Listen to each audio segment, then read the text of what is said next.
There you go, recording in progress. Guys, thank you so much for coming, especially with this weather like this. Probably risked your lives. Yeah.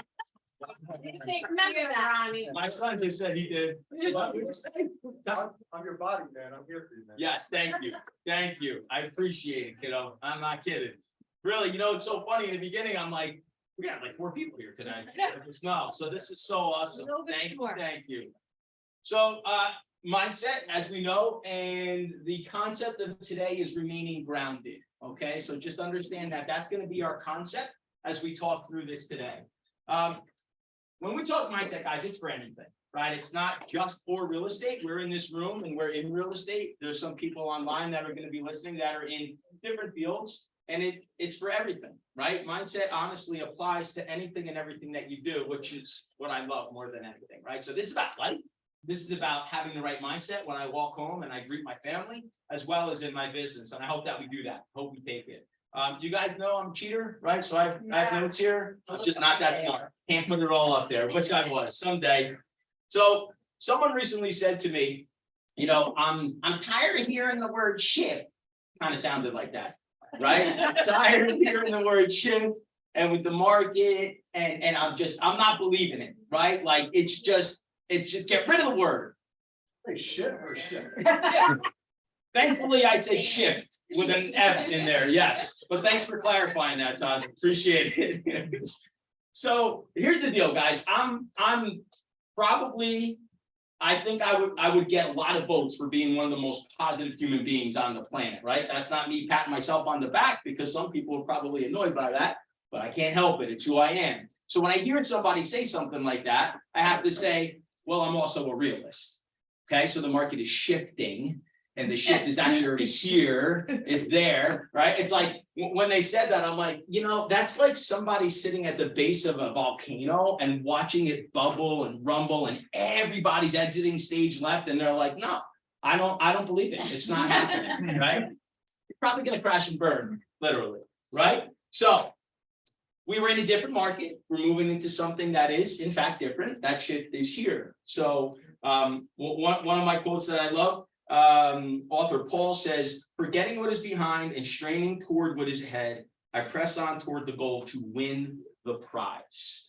For us, that prize is selling more homes. For somebody else, it could be selling more cars, selling more pizzas at their pizzeria. I don't care. Plug in anything you want to plug in, right? Honestly, it's painting more cabinets at the house that you're working on, right? It's my son hitting more baseballs. It's anything. It's anything. We all have something we're striving towards. So in doing that, and we look ahead, we don't look behind. Market is different, right?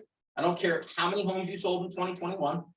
It's yesterday. It doesn't matter. Whatever I did yesterday is yesterday. Today is today, tomorrow's tomorrow. We're going to strive ahead toward this. So in doing that, we always remember this concept, right? Is it task before people? No. It is nothing before people. And if we maintain that, as we move forward, nothing comes before our people. Trust me, we will move forward in a great mindset and a great business approach, the way people receive us, right? So, anybody here ever go to the ocean? Yes. Sweet. For a minute there, I thought none of you had been to an ocean. Like, wow, this is not going to go over well. We're at my center of the United States. So you ever been at the ocean, whether you yourself, maybe you're playing with like a young person, or you were a kid and you remember this, and you're out there and then there's the object and it's in the water and you go after it, and it's not so easy, right? You can't just grab it. It could be the tide is shifting, it's bringing it in and out, and that's how the things move along, right?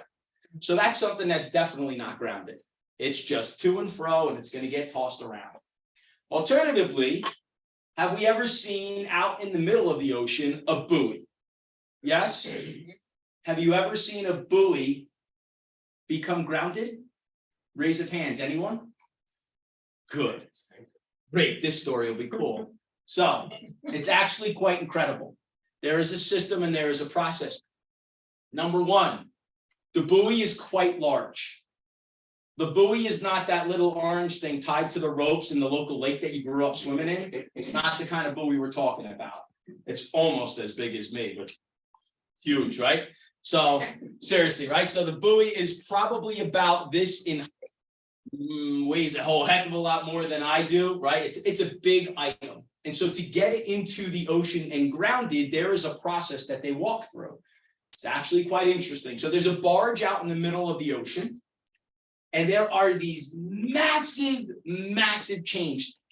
Think about a chain for your bicycle. As a kid, you would tie it around, you would lock that up with a lock. Think about that chain. Now try to multiply that in girth and in weight, maybe times 10 or 20. So that's the kind of chain that we're talking about. It's massive. You can't move it. You can't go up to it and say, I'm going to drag it.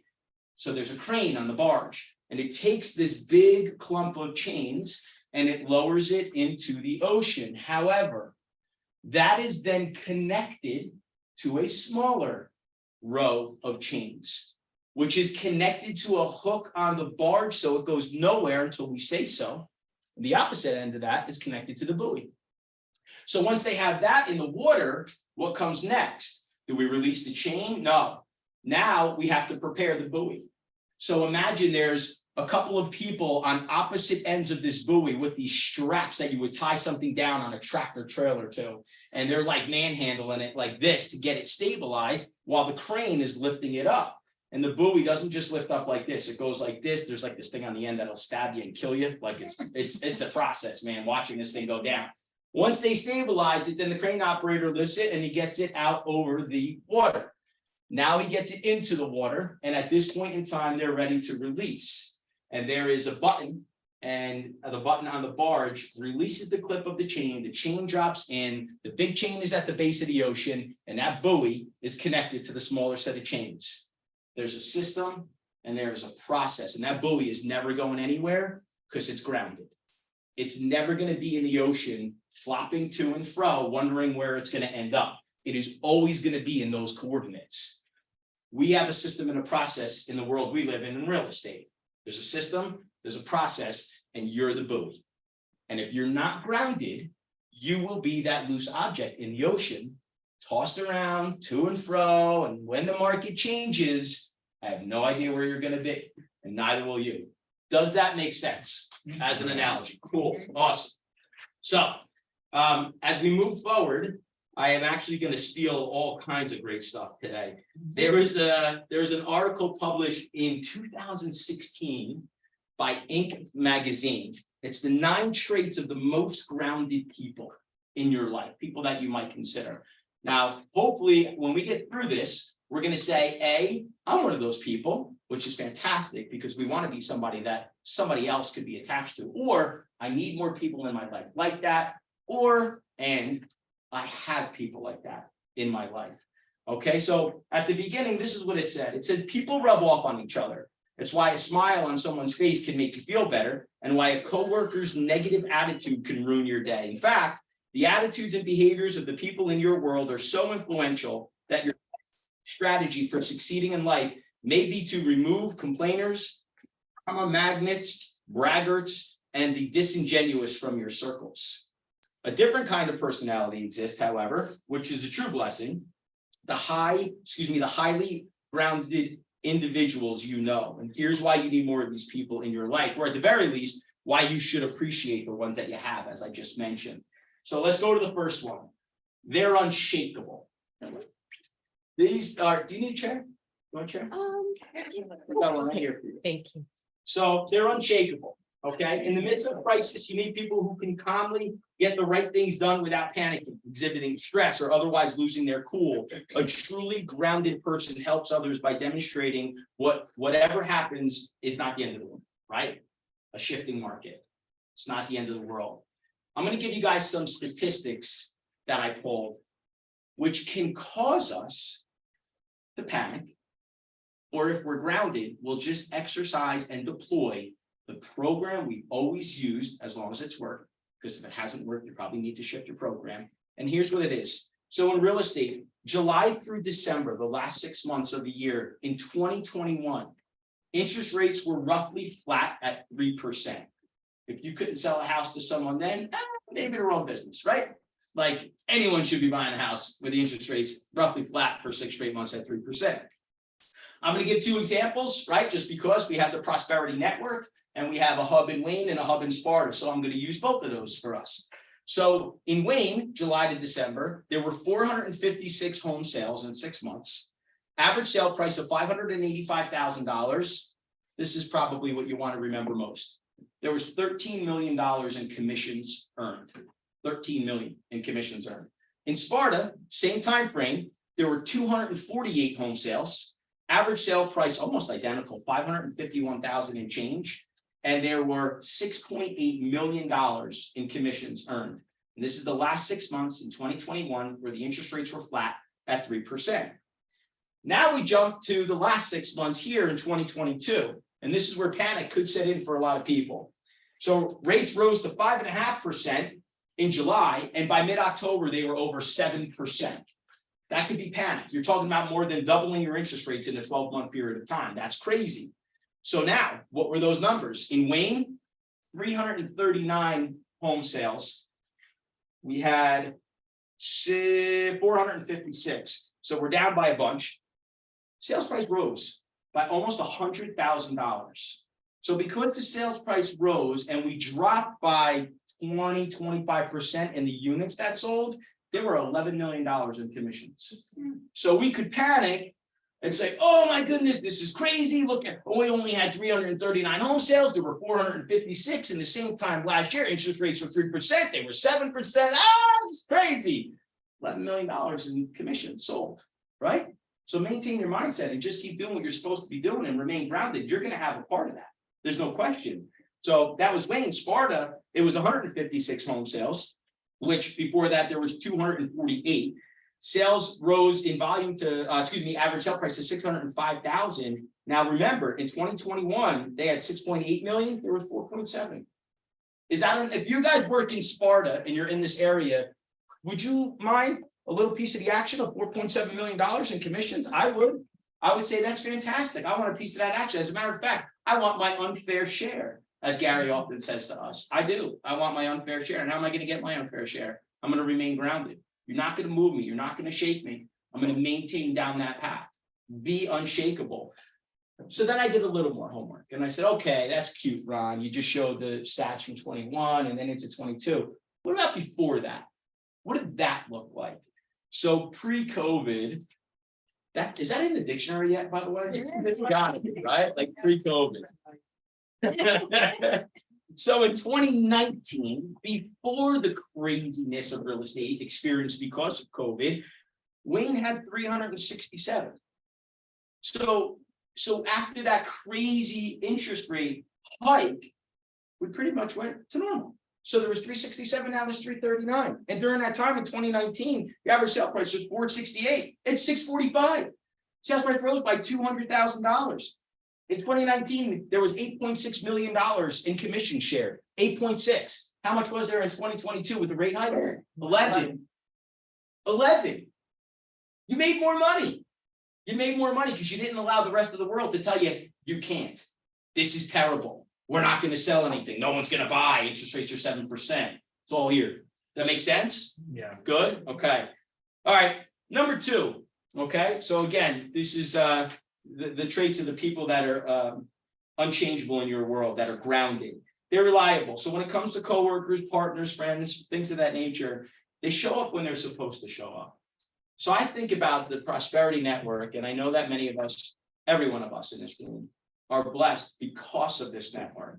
Because when I need something, someone else is there. When you need something, someone else is there. It could be a member of leadership. It could be a fellow agent in the room. It could be any one of those two combinations, right?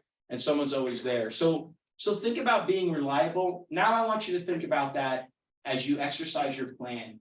Are you reliable to the people that you serve? And what does it mean to be reliable? Am I reliable just because I stuck a post in the ground? Or am I reliable because I talk to them every week? I updated them on the changes in the market. I went above and beyond to find them the home that they need, want, or have been looking for. And I'm not just sitting back on my laurels waiting for you to list it, AKA cops. That was a shameless plug, Bill. Okay. So be reliable. Number 3, they possess an unwavering moral compass. In walks the vision statement, right? We embrace a positive, fulfilling, and collaborative agent community that adheres to the highest ethical standard. You can't shake my moral compass. When things start to shift and markets start to adjust, when you look at your numbers from 2021 and then you look at 2022 and you say, oof, I don't think I sold as many homes, or maybe I didn't make as much money. That's where that can start to waver. In this room, it does not waver. It should not waver. It will not waver. And that could be caused by multiple things, commissions, right? Somebody walks in the door, wants you to sell that home. And maybe it's not right in representing the seller to the highest level possible because Matthew over here has a buyer, but geez, this person came in and now I get the opportunity to sell it. I'm not selling as much, pushing Matthew away, getting my buyer. We all know that game, right? We've seen it, we've heard it, we've been a part of it, hopefully on the other side, not the one exercising it, right? That's that moral compass that we can see adjust during shifting times. Remain grounded. Your moral compass should never, ever change. Are we good there? Yes. Great, because that's probably the best point we could make in any speech that we ever give. All right, next, they're humble. Okay, Jane's gonna pull up a video for me in a minute, and I'm gonna make you laugh a little bit. So they're humble. Truly grounded people don't feel a need to intentionally impress others. This is opposed to braggarts who will drain your energy as you mentally filter the truthfulness of their verbal acrobatics. Did anybody ever hear of Brian Regan? I'm not talking about my brother-in-law. That's his name, Maddie's dad. The comedian. By a show of hands, has anybody ever heard of or seen Brian Regan? Good couple? Yeah, awesome. So we're going to play a quick clip, and then when we get to like the minute mark, I'm going to ask you to shift forward to like the 2-minute mark, okay? Well, I don't know. One guy talking plenty for everybody. Myself, right? Myself, right? I couldn't tell this one about I could hold on by myself.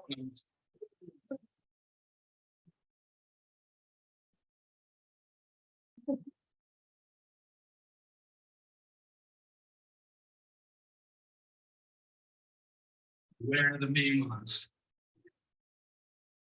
So I tried to jump in with a little story. I don't want to just sit there the whole night. Rather than done with my story, this guy goes, that ain't nothing. Didn't mean to waste everybody's time. My nothing story. Let Marco Polo speak. He's back with tales of adventure. I'm going to fast forward to get People need to stop other people. I've never understood it. I see it all the time. Obviously, people get something out of it. At best, people wait for your lips to stop. Yeah,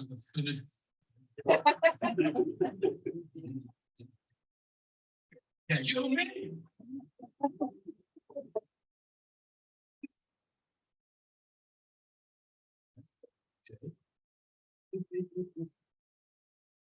What is it about the human condition? People get something out of that. That's why I have a social fantasy. I wish I was one of the 12 astronauts who have been on our moon. They must love knowing they can be anybody's soul. And sit back quietly at a dinner party while some other person, some mean monster, doing his thing, let him go. Let him run with the line. Let me be quiet.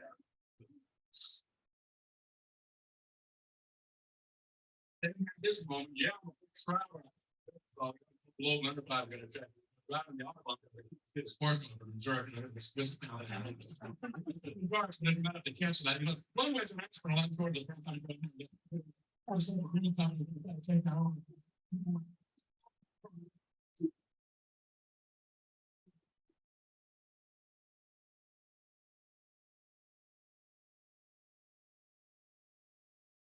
I walked on the moon.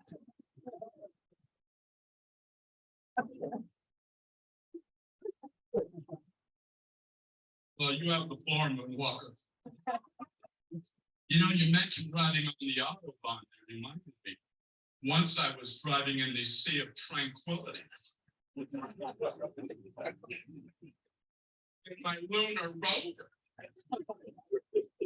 She was worried about our speeds. I don't remember what. You can't get enough of that guy, I swear. Okay, so good example of what not humble people look like, right? When you listen to them. So Little humor there. Be humble. Don't be a me monster. Definitely not. All right, number 5. They have a healthy self-esteem. I remember when I was 17, man, what a lesson I learned. So I was 17 years old and I was running a deli at 17. I would work from 6 to 6. We were open Monday to Saturday. And so I was open at 6 and I closed at 6. And that was my life because I wanted to buy a deli, right? That's what I wanted to do. So I'm doing it. And and I remember the person I worked for, whom I adore. I treasure my relationship with these people, Mike and Karen. They're still to this day some of my best friends in the whole world. They molded me. And I remember talking to, and I could say it here because my relationship with them is amazing. I remember talking to Karen and I'm like, you're so cocky. She's like, Ron, I'm not cocky, I'm confident. I know what I do. I know what I do. I know how I perform. I know what I can do. She goes, there's a big difference between cocky and confident. And I was like, she's right. She's right. It was just my perception was a little bit jaded in there. The other thing she taught me was, because I was cocky, was I thought she needed me, right? And so she would come in and it wasn't done the way she wanted to. And I'm like, well, then you do it. Good. You go get somebody else to do it, right? No, you're not going to get someone else to do it. I'm the only idiot working 6 to 6 every day at 17 years old, right? And she said to me, she goes, Ronnie, anyone's replaceable. What's your next question? Roll the way, roll the cold cuts the way you want. So Karen was right. I was wrong. There's no doubt. So without being cocky, grounded people that they understand their value and they project a quiet belief in their own abilities. That might be that difference between cocky and confident. This kind of self-assurance helps them take risks and pursue opportunities, making them people that you should want to follow. So the braggarts, the other side of that, braggers, right? Braggarts just sound so much cooler. So those are the people you want to beware of. Let's look for the person that's that thing he was just doing, right? That me monster and just projecting that nonstop. Probably not the one that you want to follow. Usually there's a crash and burn at the end of that one. The people who have that quiet belief and understanding that what they're doing is correct, better for not just them, but for others, win-win or no deal. Those are probably the people that we want to follow as far as being grounded. Number 6, and we're cruising. Nephew, give me a time check. What do we got? My watch doesn't work. Oh, that's awesome. That's a great time. That's where broken English. 11:36. Thank you. What were the chances of that, by the way? How many people's watches actually say that? It's fine. Probably Everyone's? all the time. Everyone. Next. That was awesome. I wish we planned that, man. That would have been awesome. Man, that went great. Number 6. Birthday present. Yes. It was Yes. birthday present. Oh, it was? Yeah. All right. Battery. Wedding gift? Like on my Number 6, they don't worry. They don't worry, right? People that are truly grounded, they don't worry. Think about the biggest worries you know. How do you feel after listening to their perceptions of all the terrible things that may go wrong? Alternatively, grounded people understand that whatever happens, they can handle it. That attitude is a comfort to be around, right? The last time that I spoke on mindset, if you guys remember, one of the quotes was not to worry about tomorrow. Tomorrow has a worry of its own. And no matter how much you worry, is not going to change that, right? The only thing that's going to change is the ulcer and the heart attack that you bring on for yourself. It does nothing. Worrying does nothing. Now, I started this out by saying somebody said, I'm so tired of hearing about a shifting market and all that. So what that person said, I understood the other side of that coin, right? Because they didn't want to worry constantly about that shifting market. So that side of it was correct. We need to be a realist and understand where we need to go. Do I need to shift lanes here or there in these shifting markets? Worrying about it is going to do me nothing. It's going to change. What I do here comes out here, here, here, right? How I think, what I say, what I do, it's all relative to it. They're all connected to each other. So remember not to worry. Show of hands, honestly, is anyone worried right now? And not just honestly, is anybody worried about the market at all? Good. All right, I appreciate the honesty. That's fantastic. Okay, I am concerned. Remember using our. I am concerned about where the market is and where it is. Now, if I were to be worried about the market, it would affect how I work. It would affect how I speak to you. It would affect how I speak directly to my team. It would affect everything inside of me. The worst part of that, it's going to show up on my listing appointment. It's going to show up in my buyer consultation or when I'm out with my buyer. That person's going to feel it. They're going to feel like you're just trying to shove that house down their throat because you're worried. And man, you need that sale. And trust me, that'll never work out the way you want it to work out. So don't worry. Having concern and understanding where the market is, that's just great education. You should know everything about your market that you're in, where you serve your clients. You should know all of it. And if it's going down, it's going down. But what did we learn about a market that's going down? That there's plenty of money to be earned even inside of that. So now, should you really be worried? You shouldn't be worried. There's plenty of money for you guys out there to earn. Plenty. Number 7, if we're taking notes, they stand up for what's right. They take stances on issues that matter, but do so without being preachy or self-righteous. At the same time, they intuitively understand what battles are worth fighting. So just because you can doesn't mean you should. There's a moment where we have to exercise restraint, where I want to go forward and do something. However, if I were to do that, I might not get anything else done because I'd be moving forward on those actions there, right? So there are things for us to be involved in. There are things for us not to be involved in. There are things that are not going to be productive for you as a human being, as a real estate agent. Let them go. So does that mean that you don't stand up for what's right? No. Does it mean that maybe you just drop a line here or there and exit stage right and just let it marinate with the person you left it with? Sure. It doesn't mean that I stand up on this table and beat my chest and just try to like get it out there, right, to everybody. Social media, super dangerous spot for it. Super dangerous. I used to comment much more on social media until Bill and I had a meeting together and said, we don't do that anymore. Even though my comments were not directed necessarily towards someone on a given situation, it was broad, right? Just like a broadcast throughout everybody, but I still put it out there into the ether. And then one person, another person, and then all of a sudden there was all those comments that would come after it. Maybe I'll just leave that one alone. One-on-one, we can have that conversation, right? You know, I'm always open to that, but just be careful in that sector. Number 8. They don't conform to make people like them. I told you, I think I might get the most votes for being one of the most positive, happy guys on the planet, right? I've been this way since I'm a kid. This is just my DNA, right? It makes some people, it makes them sick to their stomach, right? It does. And I know that. I'm going to be with someone and they are not going to like it. They're not going to like my positivity. They're not going to like my smile. They're not going to like my attitude. They're not going to like, the way I perceive things. Okay. So should I change? No. There's no way I should change. No way. Everything about it is positive.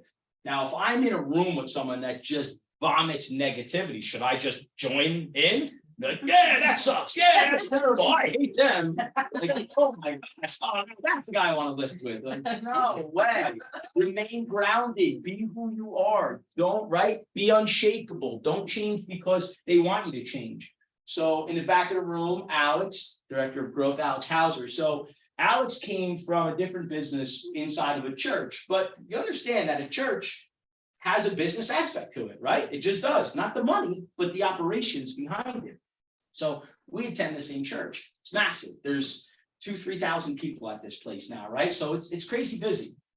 I'm very good friends with the pastor, as is Alex. And I've had direct conversations with, hey man, I don't love the way you do this or that, whatever it might be. And I just get a smile back.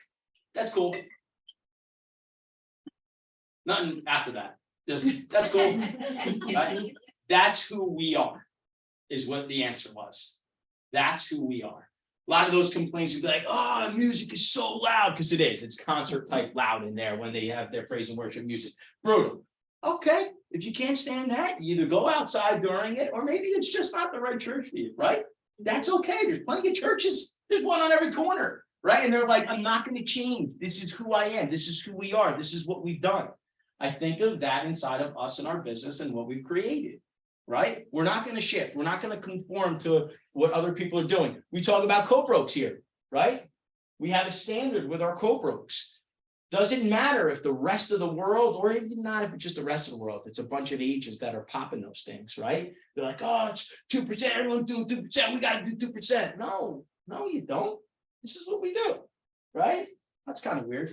We seem to lead the pack, don't we? And it works. We don't need to change. We don't need to be like other people. So, understand who you are and what your brand is, and don't waver from it. Number 9, if we're taking notes, they encourage others to succeed. Grounded people don't need everything to be about themselves, and they enjoy helping others reach their true potential. These are the kinds of friends you need in your corner. I think we all probably have some kind of a story about this with encouragement and seeing others succeed. So I'm in a unique position, right? I'm a broker, I'm an owner. I also sell real estate. That's what I do. So when I'm at a listing appointment and someone says, hypothetically, Lisa was just here, right? Lisa who? Oh, Lisa Frazier. Oh, from my market center. Oh, you're kidding me. Fantastic. I have a job to do right then and there. How did that go with Lisa? It went great. Awesome. Well, how could I support that? And that person might say, well, no, I want to hear no, I'm going to help Lisa. I'm going to make sure that I'm going to support her in that role, right? So that others succeed. Now, you guys are different. You guys might be on the same presentation, right? Same listing appointment, and it could be 2 people inside of the same office going against each other with some friendly competition. That's very different. Very, very different. Now, in that situation, someone's going to get it and someone's not. So maybe Christina was on the same appointment, and now that speech would be different. Now, she certainly wouldn't be talking poorly about you. She would, however, deliver her best presentation. And if you got that listing, your job is certainly not to be upset about it. Internally, hey man, I wonder where I went wrong. Wonder what I can fix. But for culture, for inside of this, hey, I don't know if you know this, but I was also on that one. Nice job. Congratulations. Can't wait to see it listed. Hope I bring a buyer, et cetera, et cetera. It feels so different when you can operate that way. Encourage others, even if it means you actually lose something, right? Does that make sense? Mm-hmm. So I'm going to talk about one story, and then I want to open up the floor here, you guys. So encouraging other people so that you succeed at a high level. Do you guys know how Bill and I came about joining this company? Maybe not? Cool. So we joined in 2018. In 2013, this lovely lady right here to my right. This was my manager at a competing brokerage. We were at the same brokerage, competing to Keller Williams. And Bill and I were there for a decent amount of time. And I was invited to go to family reunion. And it was in Phoenix, Arizona. So I went, and Bill's like, you go. You just bring it back. Tell me how it goes. So I went. And I must have been on day 1 in the classrooms, and there was tons of them.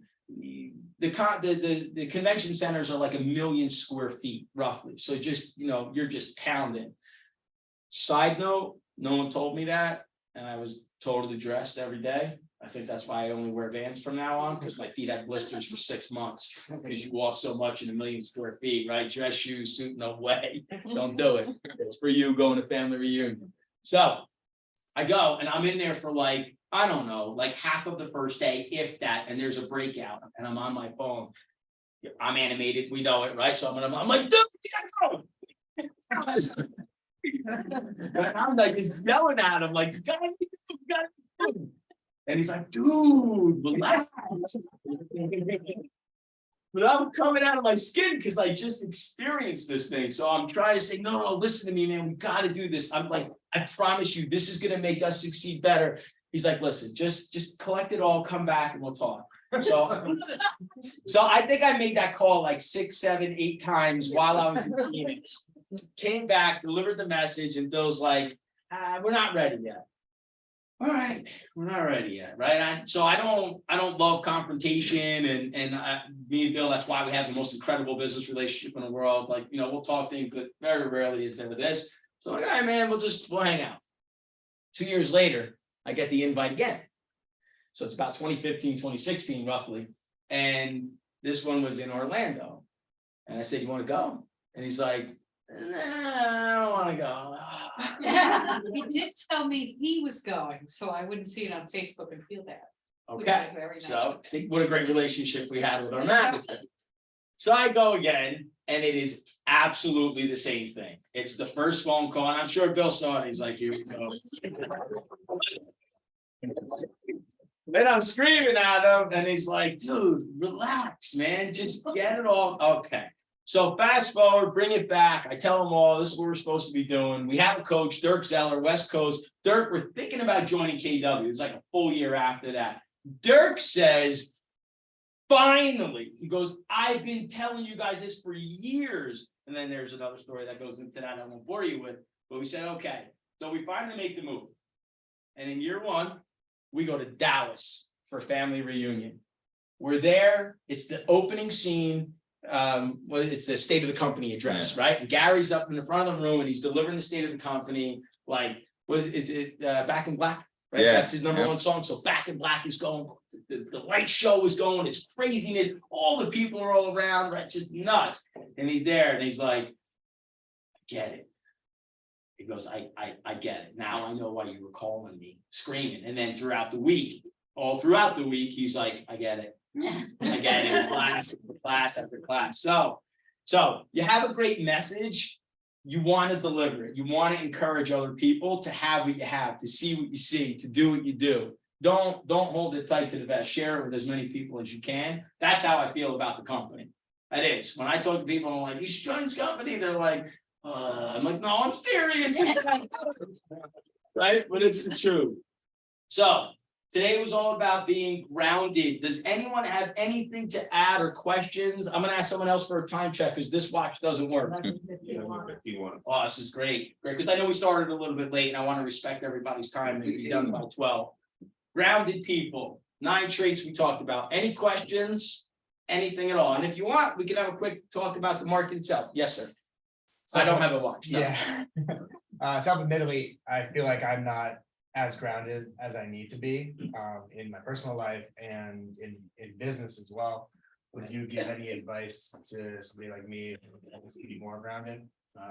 So I'm going to repeat that for just because we don't have the microphones around the room. So he said, admittedly, I'm not as grounded of an individual that I'd like to be in my personal life. Yes. Yeah. And also in business. So let me go further and just ask a couple questions. Yeah. Is there anything specific you can give me about why you feel you're not grounded or areas you're not grounded in? I think naturally I'm not, I don't really like structure, like just from like being a child, right? Sounds like a realtor. Yeah, like carrying over to this, but you know, I got into this business thinking that it was gonna be like wake up and see what happens type thing. And I you know, over the years realized that you have to have a structure. And I've gotten better at that. And I just, you know, definitely know that I can be more structured. And I think that is like accountability too. So that's exactly what my answer was going to be. And so you answered your own question, right? So if we feel we're not as grounded as we need to be, this definitely goes both, right? In business and in our personal life, is do you have an accountability partner? When Bill and I were starting our team, like I say, we were at Coldwell Banker at the time. Year 1 was whatever it was, dollars and cents wise. By like year 2 or 3, we were doing like 25, 26 million. And we were told, get a coach. And so we hired a coach. And it was a tough pill to swallow. I'm like, it's $1,000 a month. I'm not so sure I get it. I'm Mr. Positive. What do I need from a coach, right? Did I need it, right? And it was the structure piece and the accountability piece. That year we went to 52. So in 1 year, we went from 26 million to 52 million. Oh, and by the way, I'm talking about 2013 or 14. It wasn't COVID, right? It was just implementing systems and processes by which I never did, and having somebody that held me accountable. So I set my goals, they were written, they were shared, and then he was able to hold me accountable to those goals. Mhm. So me and you should probably talk offline to do, maybe go a little deeper on that Mhm. together, Yeah. right? How's about on the personal side, where you say admittedly it's on both, maybe on the grounded portion? Is there anything in a personal life where you feel ungrounded? If you feel like sharing it. I mean, for those of you who know me to where I live. I've moved 3 times in the past 2 years, and it's just because I'm house hacking, I'm very vocal about what I'm doing. But with all the moving and all the renovations, and I'm so blessed to have a fiance that is down for all this, right? But I feel like it's added a lot of like stress and uncertainty to my life because of just, I guess, the environment. Maybe that's the word. Yeah. Yeah. Yeah, most definitely. So what I would say to pour into that, if anybody else finds themselves in the same spot, number one, make sure there's buy-in, which it seems that there is with Maya. She seems to be fully on board with that. The minute there's dissension in that, that's when you have to pull back. Yeah. I would probably do the same thing, and then I would be divorced. And then. I would, right? Lori says it all the time. I mean, I'd sell my house every 2 years in a day if I could. I'd get out of capital gains, I'd make a bunch of money and go to the next one. And Lori's like, oh, you have to think about your family. And unfortunately, I have this thing in here. I'm like, well, I am thinking about my family. I just made 500 grand. Right? So that's my mind. And then her mind is no, and school and stability and all that stuff. And so I get it. Yeah. And so I think you have to be on the same page with one another with that. If you are, Yeah. and it's as long as you two are grounded in that, I would say roll with it and just have open conversations with each other about it. Mhm. Definitely. Listen till the babies come. Yes, Yeah. that's when things will definitely change. Yeah, 3 times in 2 years might not be possible when the little one gets there. Not even- Anyone else? Something about the market, something about being grounded, something on being mindset. I don't want to pull it out of you. Anyone? So I'll jump in and I Thank could say I can somewhat relate to Matt's thing, like I do the whole house hacking thing, and I've also reached a point now where I'm in a 2-family. I bought a condo down at the beach for myself, and I've come to realize that like there's an end to the road to like skimping by and doing the house hack. And I really do need to like grow my business to be able to afford going out and doing this more as just investments rather than like, what can I skimp into, buy a 2-family with 15 grand down and, kind of do it the jerry-rigged way. And Yep. at some point you do like realize, I don't know, it's forced me into a growth phase with my business where I realized I looked myself in the mirror and said, okay, this can last for so long, but there's so much more that I can gain if I just grow my business and, have the kind of income I want. So. No doubt. So there's steady income and then there's passive income. Yep. You listen to Deeper Pockets? Bigger pockets. Bigger Pockets. Yeah, all the time. You all the time? Yeah. I listened to him this morning. I'm working out downstairs and that's exactly what he talked about. I didn't listen There to was that a one yet. question that came in from the audience that said, should I continue to house hack? Or should I, you know what I mean? So like, should I just do my regular job and then use that money to invest? And he just talked about the pros and cons of both. Yeah. So it's ironic that you just brought that up. Pop man. that one on the drive home. Definitely. Okay, so guys, if that's it, if nobody else has anything else, I want to say thank you to Nico from NJ Lenders. If everyone could give him a round of applause in the back. He not only had the best head of hair in this office, I think him and Goran probably go toe to toe. No, Goran's not here, so Nico. Okay. I used to have the same head and then it just continues to recede. So I love that, man. But thank you. He brought lunch for us today. It's guys like that, right, who are a part of our office that we want to say thank you. We also want to say thank you by giving them opportunities because they constantly support us in these moments. For all of us in today, my hope, my prayer is that you would take this, you would apply it into your business and be grounded and do not waver no matter what is going on in this market. And if anything, I would challenge you to double down. In these times where people are pulling back on things, we're moving forward as an organization. We're bringing in additional leadership roles. We're spending more money. Our advertising should be different. I challenge you to double down in that. Yes, sir. I'm hearing across the board, across the United States, how many realtors are quitting. Follow And the more they quit, the more opportunity there is. CBS News Sunday morning, get about. What was it? So National Association of Realtors statistic, right? So Pedro said he knows that a lot of the people are quitting, realtors are quitting, they're leaving the business. In 2021, there were 20,000 realtors that joined NAR. 20,000. To date, 17,500 have left. You didn't, Yeah. because everyone needs space, I was licensed in 20 okay? October. You were one of 20,000, 17,500 and counting have left. So not you. So yes, plenty of opportunities, plenty of opportunity. That's it, guys. Thank you for coming. Love you guys. Thank you. Thanks for being here, guys.